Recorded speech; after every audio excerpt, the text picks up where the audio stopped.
Welcome to Morningstar Christian Chapel. If you're watching on YouTube, please remember to hit that subscribe button, like button, and the notification bell so you can find out when we go live or we post a new video. And be sure to leave a comment about what God has shown you in this message. Thanks, and enjoy the study.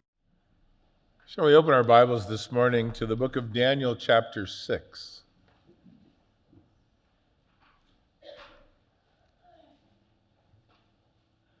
All of the kingdoms that the world will see as far as world kingdoms have a lot to do with Israel. It was the Egyptians who captured and held God's people for many years. It was the Assyrians that came after them who tore out and dispersed and laid down the northern kingdom. It was the Babylonian world empire, the third one, that took Israel into captivity for 70 years. And here, chapter 6, we come to the fourth of what will be 7 world kingdoms before the Lord will return. There'll still be these, the Medo-Persians, then there'll be the Greeks, then the Romans, then the kingdom of the Antichrist, who will see and seek to rule the world during the time of the Great Tribulation, and then there'll be the kingdom of Jesus Christ. But all of them have very much to do with Israel. So back in chapter 5, in 539 BC, October 11th and 12th, actually, historically, the kingdom of the Babylonians, was overthrown by the Medo-Persians in one night, or actually 2 days, one night. And we looked at the final ruler there last Sunday morning, if you were with us. Chapter 6 picks up the story of the next world kingdom, the Medo-Persians. They took over in 539, and they would continue for some time. It is during their reign that the prophecies of Jeremiah and Isaiah came to pass, where the Lord said, in 70 years you will be restored back into your land to the Jews. And so in 536, or just a couple of years down the road, King Cyrus will let the children of Israel go back home.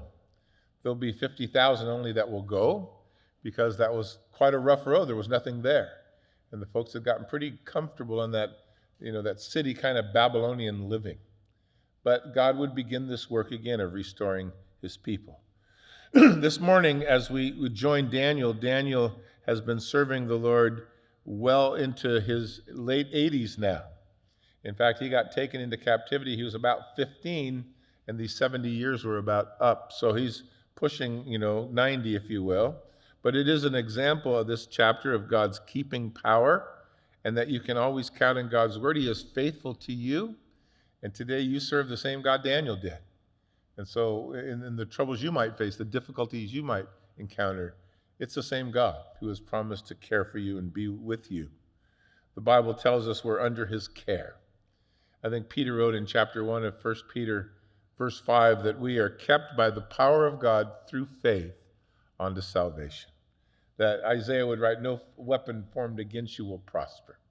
So God has a way of taking care of his own, and that's certainly evident in the way that God took care of his people during the historical time of their captivity and took care of Daniel for these many years of serving. He's now an aged prophet. And Daniel has been faithful. He's been God's voice. He's been God's representative. He's been the mover and the shaker in 2 world kingdoms now. First one in the Babylonian kingdom, and now this one as well. When D.L. Moody died years ago, they placed on his tombstone the inscription of 1 John chapter 2, verse 17, where it says, the world is passing away in all of its lusts, but he who does the will of God will abide forever. And that certainly is Daniel's testimony as well, as he kind of gets to the end of his life here, serving the Lord. Kingdoms around him crumble, but he doesn't. And in fact, this new kingdom, this Medo-Persian kingdom, in one sense was very much like the old kingdom of the Babylonians. They were very jealous of Daniel. Daniel had one more trial to face here, one more witness to give, one more time to give God the glory before he died. But we get to learn a lesson from this, that God is able to take care of you no matter what you're facing. That's a pretty big lesson to learn. My God is able. Is your God able? Of course he is. We learned from Daniel that age is not a factor, which is good if you're getting older. God will use you no matter how old you are. It has nothing to do with age. It has everything to do with your heart. Daniel is almost 90, and he's going to be just moving, with the Spirit of God. Sometimes, 90-year-old folks, they check out. But sometimes so do 20-year-olds check out. It's all a matter of the heart. Well, we read in verse 1 of chapter 6, it pleased Darius to set over the kingdom 120 satraps to be over the whole kingdom, and over these he set 3 governors, of whom Daniel was one, and the satraps might then give an account to them so that the king suffered no loss. This Daniel distinguished himself above the governors and satraps because an excellent spirit was in him, and the king had given thought to setting him over the whole realm. From a historical standpoint, the Medo-Persians had 2 main leaders when they started, a guy named Cyrus and a guy named Darius. In fact, Cyrus will show up in a little bit, but Darius showed up at the end of chapter 5 as well. Darius was kind of the guy that went into the political scene. Cyrus was a general. He was a fighter. He was still leading the attacks, if you will, to liberate themselves from the Babylonian captivity. Like I said, he would be the initial guy. Cyrus would wage war. He'd eventually come to Babylon, and it would be Cyrus that would give the proclamation in about 3 years to let Israel return to the land and to allow them to rebuild their capital if they wanted to. But for now, here's the organizational structure of the new world empire, if you will. 120 provinces, 3 overseers over those 120. And Daniel was picked by Darius as a man who God would want to use, and certainly he saw something in Daniel. He didn't say he had great managerial skills, although he did. But here's what his opinion of Daniel was: an unbelieving king, a world power, of a old timer, and he said he has an excellent spirit. His heart was just right with the Lord, and he thought about he could trust Daniel with everything. Now, get the picture for Daniel. Daniel's an old guy, probably kind of bent over, right? He's been around forever. He was a child in captivity. God had used him faithfully. Not a bump in the road, as far as we can tell biblically, not a fall along the way. The entire Babylonian regime had come and gone. And here was still Daniel, standing, God's representative to be used. Age sometimes can slow you down, but for Daniel, it seems like it was just speeding him up. And he was now going to be the #1 minister of state under a new regime. What a way to grow old. Most old people are cantankerous. They're hard to get along with. Set in their ways, obstinate. Well, no, I shouldn't say most. Most, though. Oh, I try not to get that way. But Daniel was full of life. And his God had placed his spirit upon Daniel, and Daniel had been this wonderful example to a very unbelieving king. He reminds me a lot of Caleb. You remember Caleb? Caleb was one of the 2 fellows, along with Joshua, that had been faithful when they sent the spies out to spy the land. And then they had been faithful, so much faithful that of all of the folks of adult age that wandered in the wilderness with Joshua, with Moses, I should say, everyone died except for Joshua and Caleb. Caleb was a faithful man. And when Moses was about to die, he said to Caleb, "Stay faithful to the Lord, and the Lord will give you that mountain that you climbed when you went to spy out the land." He went, that's what I want. So when the conquest of the land was over, 7.5 years later, when they went in with Joshua, it is Caleb who went to Joshua in his 80s and said, "Give me the mountain. God's given me a promise." Now, you might in your 80s go, "You take the mountain." But Caleb wanted it. And he and his sons went to take it, and it's interesting that more work got done in Caleb's life after his 80th birthday than before, as faithful as he was. And so, retirement can sometimes just mean, for a Christian, you just have more time to serve the Lord. I was thinking about that the other day. There's a lot of guys in the world who in their elder years got a lot done. Not necessarily saints serving the Lord, but just got a lot done. William Gladstone was the prime minister in Great Britain. He became prime minister at 83. That's usually a time you go, "Yeah, I quit." Michelangelo painted The Last Judgment at 89. John Wesley got on his horse and rode 10,000 miles a year, preaching 3 times a day at age 88. Edison's last invention came when he was 90 years old. J.C. Penney, who I don't think there's any more Penny stores, are there? But J.C. Penney years ago ran his entire business as CEO. He was 95 years old. President Reagan was how old when he got president? 77, I think. I don't know how many of you saw Pastor Chuck's last preaching message on a Wednesday night. He was in Romans, and on Sunday the pastors had said, "Chuck, you're done." You know, he was breathing through an oxygen mask, and he was just having a hard time getting by. And Chuck said Sunday afternoon, "I got one more left in me." And he did. He got out Wednesday night. It's on, you can look it up. It's sad because he struggled so much just to get the word out, but he did his last study in Romans that Wednesday night, and he died 8 hours later. He was 86 years old. So there's something about, being all in with your heart, and Daniel was just one of those guys. He just was available, and look now, a new kingdom, but there's the same problems are here. The guys in Babylon were jealous of him because he was a Jew, he was a captive, and he was promoted, and he finds that same issue here. So though he was promoted as the prophet by the king, he was going to be persecuted by his fellow workers, which tells you something. No matter how old you get, trouble's not going to leave until you do. When you die, you can leave it behind, but until then, there's going to be warfare.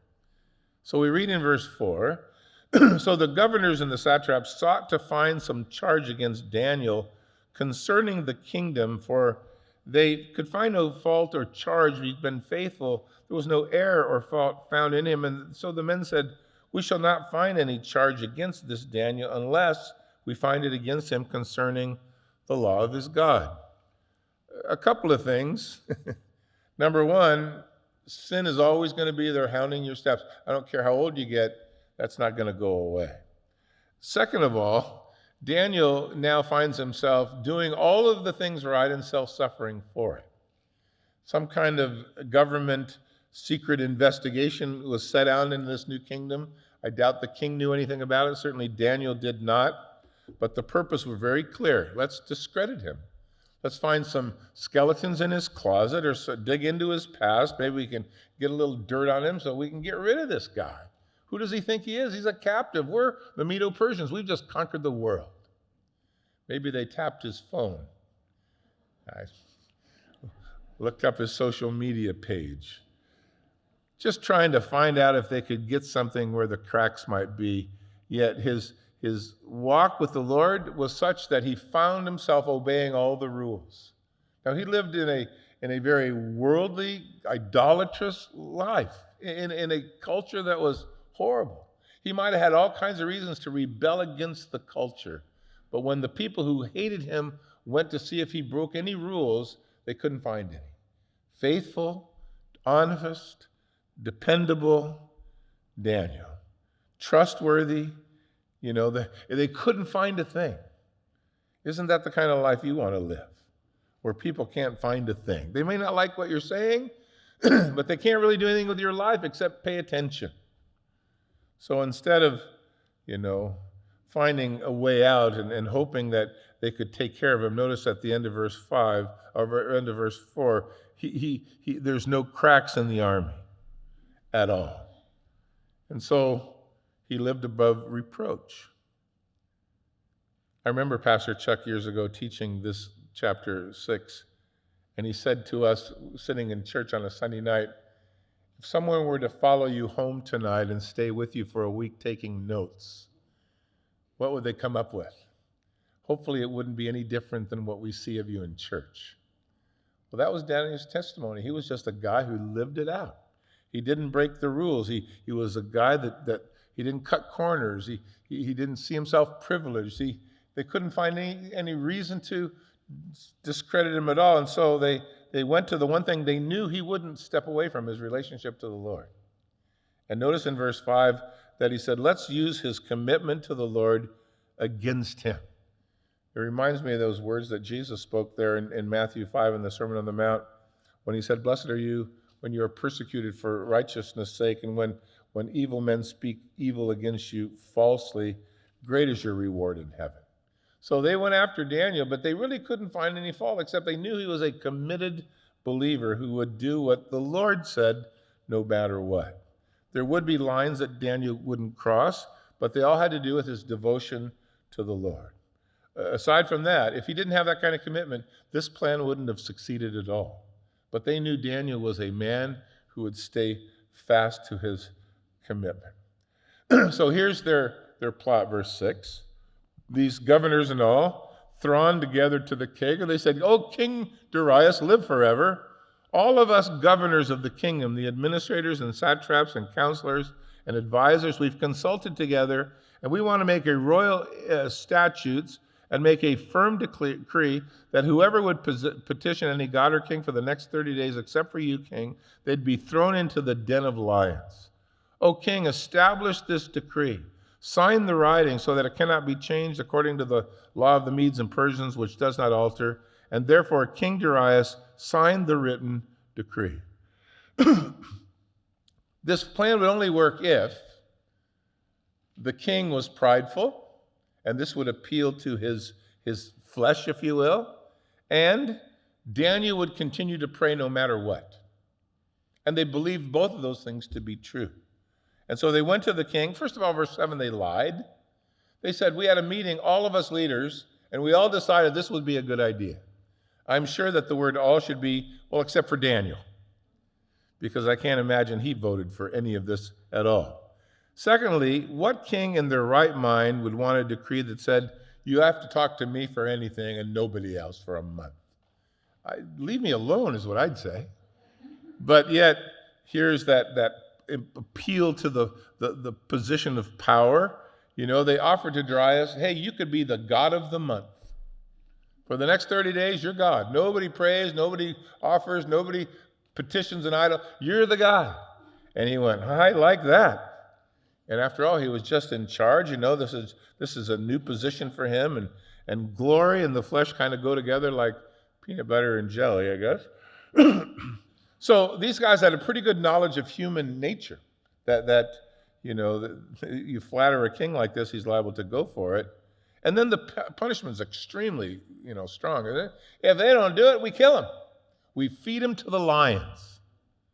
Now, I want to point out something to you in verse 8 and in verse 9 that maybe you have run across already. But this little phrase, the law of the Medes and the Persians, is mentioned a lot in the Bible, and it is a practice where a government, once it established as a law, can't rescind it once it's signed and enacted, which makes this kingdom, this world kingdom, different from the three previous ones, the Egyptians, the Assyrians, and the Babylonians, where a king did whatever he wanted. Changed his mind at the last minute, off with your head. You couldn't stop him. Here was some oversight, restraint. Once the king signed it, he had to stick with it. In other words, it had to be applied. It provided a little bit of checks and balances that was really never found in a world kingdom, if you will, up to this date. So the king signs the decree. The plan is placed into action. There's only one thing left to do now. Let's go stake out Daniel's house, because it won't be long. We'll find that guy praying, and then we got him right where we want. Verse 10. Now, when Daniel knew that the writing was signed, he went home. In his upper room, with his windows open towards Jerusalem, he knelt down on his knees 3 times that day, and he prayed and gave thanks before his God, as was his custom ever since his early days. When Daniel heard the rule, he must have known, who's behind it and why, but he was also aware of how grave this situation was. Death for someone who violated the rules. Now, put yourself in his shoes. What would you do? Would you say to yourself, 30 days no praying, God will understand. No sense being lying food. I don't want to be lying food. Or maybe you say to yourself, prayer still works if I just close my eyes and look the other way. Or maybe it's cold outside, I'll just close the windows. Or maybe the basement would be a good place to start praying for a while. There's a lot of ways to get out, if you will. He took none of those options. Instead, he committed himself to the kind of life that he had been living for years, a place where he had learned that God was faithful. He stayed close to the Lord. He had been praying 3 times a day to the Lord for a long time, facing towards Jerusalem, and even a den of lions could not dissuade him from continuing down that path. And by the way, this is one of the very few places in the Bible that God sets before us a man who was willing to defy a government law for a greater law. And Daniel was also willing to pay the price for it. But notice here what we read in verse 10. This was Daniel's custom. This was his behavior for a long time already. He was known for his spiritual habits. He'd been doing this for 70 years or more, and it just seemed to be, who Daniel was. You might remember that back in chapter 36 of 2 Chronicles, when Solomon was dedicating the temple, as he was asking God's blessing upon it, one of the things he said to the Lord was, Lord, if we ever get taken to another country as captives, if in that captivity we turn to you in our hearts and we pray towards this place, towards Jerusalem, would you hear from your holy habitation the prayers and the cries of your people? And the Lord said, yes. In fact, that's where that famous portion of the scriptures that we know out of chapter 7 comes, where the Lord said, if my people who are called with my name would humble themselves and pray and seek my face, and they would repent of their sins, I'd forgive their sin, heal their land.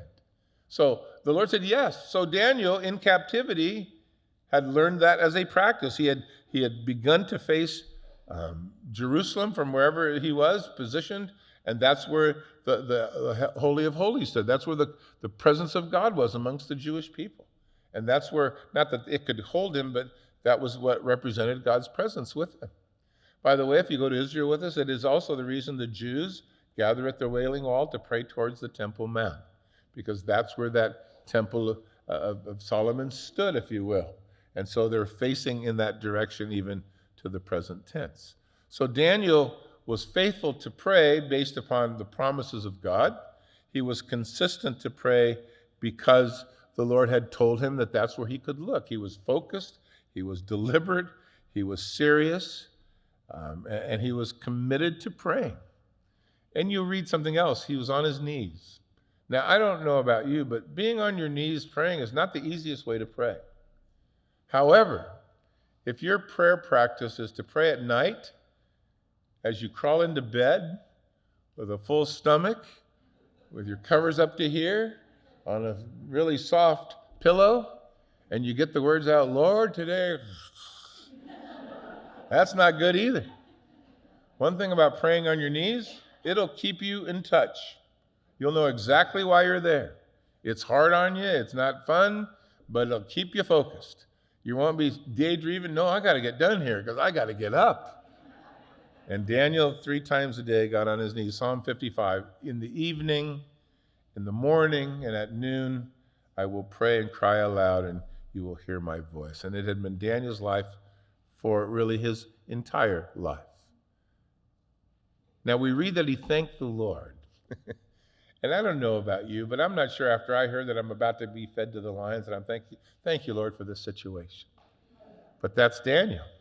He is a man, because of his older years now, who has come to know that despite what he's facing, God can be trusted and he'll handle it one way or another. It's kind of like Abraham. When he was asked by the Lord to sacrifice his only son Isaac, he was 125 years old. By then he understood and had lived a long life with God to know that God could be trusted. In fact, he said of Isaac, he doesn't have any kids, and the Lord said, I'll have kids through him like the sands of the sea. So I don't know if he has to raise him from the dead, but one thing he's not going to do is fail his word. But that wasn't Abraham at 30 years old. That was Abraham at 125 years old. Here's Daniel at almost 90 years old. Hey, you'll get thrown at the lions. Well, the Lord can take care of that, but I'm just going to pray, because he's become convinced over time that the Lord is able. And so back he goes to pray in the morning and at lunch and again in the evening. And, outside, the men assembled. They stake out the house. Oh, there he is, praying, making intercession and supplication before the Lord. And they went over quickly to the king.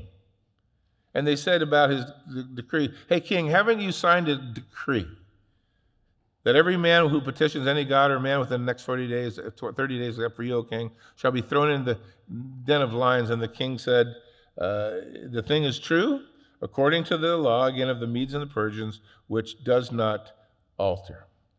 And so they said, well, that Daniel, one of those captives, that guy from Judah, doesn't show any regard for you, O king, or for the decree that you signed, but he's making petition now 3 times a day.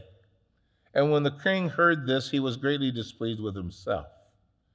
And he set his heart on Daniel to deliver him, and he labored until the going down of the sun to deliver him. The plotters, as they suspected, caught Daniel very quickly in the very act. Oh, he's praying, all right. I remember that old adage, Satan trembles when he sees the weakest saint upon his knees. They were upset. Daniel had courage. These guys did not. So the plotters quickly run back to the king. They ask the king to repeat. Didn't you just sign a decree? What did it say again? Yeah, that's what we thought. Well, that Daniel, that captive Jew, that interloper, he's not listening to anybody. He's just off there all by himself. No regard for your latest decree. You know, that law that can't be altered in any way. I just see these guys like little 12-year-olds. Oh, he's praying. Oh, he's praying. Shut up.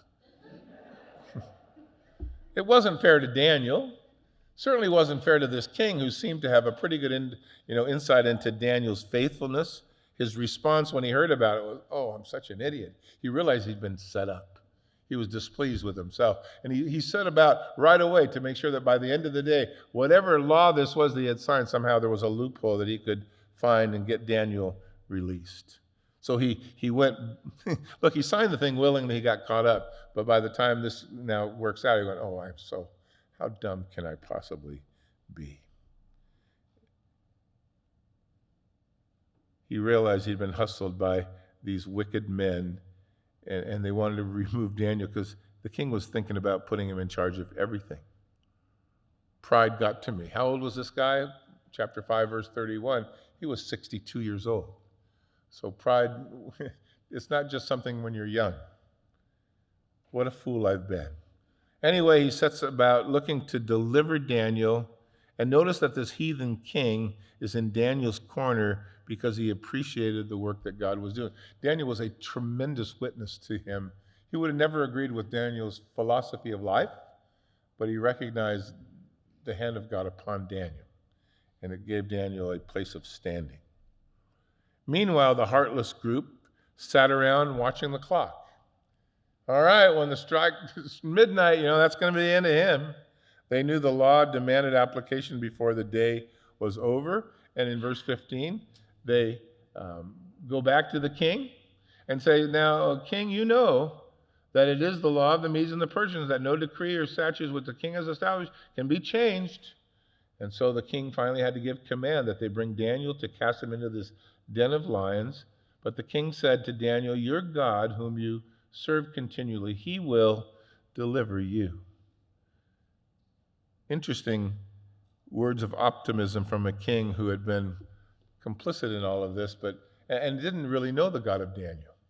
There's that proverb in chapter 4 where it says the wicked, they don't sleep unless they've done some kind of evil, and sleep is taken away unless they've made someone fall. These guys were as bad as they could be, certainly. And they had pressed the button. There was nothing else to do. So out of options, the king has to sign the decree that Daniel is to be brought down. This 80-plus-year-old man pushed into this den of lions. And the king just throws out to Daniel some words of hope. You're God, Daniel. You've always lived faithfully to him. Trust him. Imagine this king and the sorrow he felt and the love that he had for this old prophet and servant. Daniel, your God can take care of you. But it's such an interesting picture to me. This old, maybe bent-over guy. I don't know how you look when you're almost 90. We have Harley's comes to church here. He's going to be 101 in April. And he likes to tell me how old he is. In 5 more weeks, I'll be 101. All right. Let's make 110 then, dude. You're still here. He's just healthy as can be. He walks around the lake every day and phenomenal. But anyway, you see this old guy, Daniel, and then they put him into this, lion's den, and they seal it, right? They put the seal, verse 17, over the mouth of the thing. They put the king's signet ring on there because you can't change the rules. This is exactly what we voted on. There's a responsibility in the decisions that you make. And somehow the king just your God can get you out of this. I hope he can. Verse 18. Now the king went to his palace and he spent the night fasting. No musicians were brought before him. His sleep went for him. And he rose up early the next morning and with haste went down to the den of lions. And when he came to the den, he cried out with a lamenting voice to Daniel, Daniel, servant of the living God, has your God, whom you serve, continually been able to deliver you from the lions? The picture now switches from the lion's den to the king's palace. We're not told how the conspirators slept, but the king didn't sleep very well. No food, no entertainment, not a wink over the night. His conscience roaring at him as loud as the lions. He seemed to have gotten up on his own at the crack of dawn to go see how things were going. He'd ran down hoping that, his growing faith, if that was it, was going to deliver his prized servant, if you will. I can only imagine how he waited when he went, hey, Daniel, you all right? Come on, say something. Verse 21, Daniel said, O king, live forever. My God sent his angel, shut the lions' mouths. They haven't hurt me because I've been found innocent before him. And also, king, I've done no wrong before you. And so the king was exceedingly glad for him and commanded that they should take Daniel up out of the den. He was brought up out of the den, and no injury was found upon him because he had believed in his God. We're not told how Daniel spent the night. I'll have to see the video later. Not sure if he was just, there was a growling, menacing lion dripping saliva on his lap all night, waiting for daybreak, or maybe he used Leo for a pillow. I don't know. I do and am told that the Lord sent an angel of the Lord who was specialized in lions to shut this lion up, which he did. And I love the tension between those two verses 20 and 21 when, the king cries out and he's just waiting to see if there's any noise coming from there, or is Daniel just dead? But Daniel's not dead. Daniel's very much alive. And he's not even, he's unscathed, no hurt upon him. Like the boys in the fire, no smoke smell. Daniel, no bites. He believed in his God. That was what had delivered him. He believed God because he could be trusted. Well, the king does have power, and we read in verse 24 that the king gave a command that they bring those who had accused Daniel, and they cast them into the den of lions. They cast them and their children and their wives, and the lions overpowered them, breaking all of their bones in pieces before they ever hit the ground. In case you thought maybe Daniel got away because the lions weren't hungry, apparently they're hungry now. In fact, the lesson of verse 24 is never approach a hungry lion without an angel of the Lord. So Daniel is delivered, and these guys are not. They meet judgment. Now, God doesn't always deliver you by getting you out of this situation. Isaiah got delivered by being sawn in half, and he lost his life. James was taken and beheaded in the early church, while Peter got out of jail seemingly scot-free. Sometimes deliverance means your life's over. Other times that God has absolutely more for you to do. Read chapter 11 of Hebrews, and you'll read the Lord saying of them, these are men and women of whom the world was not worthy, and some did escape, but some they died. Well, Daniel, this time, at least in his 90s, God delivered him. Both of them had faith to find God's very best, and that's the key. Well, then the king, using his power and the law that had been established in his kingdom, writes in verse 25, to all of the people, nations, languages that dwell upon the face of the earth, peace be multiplied to you. I make a decree that in every dominion of my kingdom, men must tremble and they must fear before the God of Daniel. He's the living God. He's steadfast forever. His kingdom is the one that will never be destroyed. His kingdom will endure to the end. He delivers and rescues. He does miracles, signs, and wonders in heaven and earth, who has delivered Daniel from even the power of the lions. And so the king makes another decree, the one that could not be altered. I like this very much. And it sounds very much like Nebuchadnezzar when he came to his senses and came to know the Lord. Right? Worship the God of Daniel. It's an amazing picture of Daniel. And both of the kings, world kings, these guys had a lot of power, came to say, the Lord is the Lord of all. God is able. Daniel, in his 80s now, has had influence on 2 of the 7 world kingdoms, to just him and a few of his friends. And I thought about that this morning, driving into church. There's a lot more than 2 of you here. And I'm thinking, if we all walk with the Lord, Whittier shouldn't stand a chance. They should meet Jesus somewhere along the way, or La Mirada, or La Habra, wherever you happen to live, or wherever you're driving from. It isn't that far away. So may God use us to have that kind of an influence. God is able, isn't he? He's able in chapter 1 of Daniel to make kosher food give his boys a better complexion. He was able to save his boys as they wouldn't bow to a statue from the burning fires in chapter 3. He was able to save Nebuchadnezzar, a king filled with himself, in chapter 4 and bring him to himself. He was able to overthrow a wicked man, Belshazzar, who surely felt like he ruled the world, and take him out in one night. He is able to spare a 80-plus-year-old man from being lion's food here in chapter 6. God is able. Paul will write to the Ephesians, the Lord is able to do abundantly beyond what you can ask or what you can think. You think about it, God will have more ideas than you'll be able to come up with. He's the Lord. He's exceedingly abundantly able to do more than you could ask or think. Jude will write, he's able to one day present you faultless before his throne and his presence with great joy. Paul will write to the Corinthians, God is able to make all of his grace abound towards you. Paul writes to Timothy in chapter 2, he's able to keep you in all of your service days to the Lord. In Romans chapter 14, Paul wrote to the Romans, God is able to make you stand.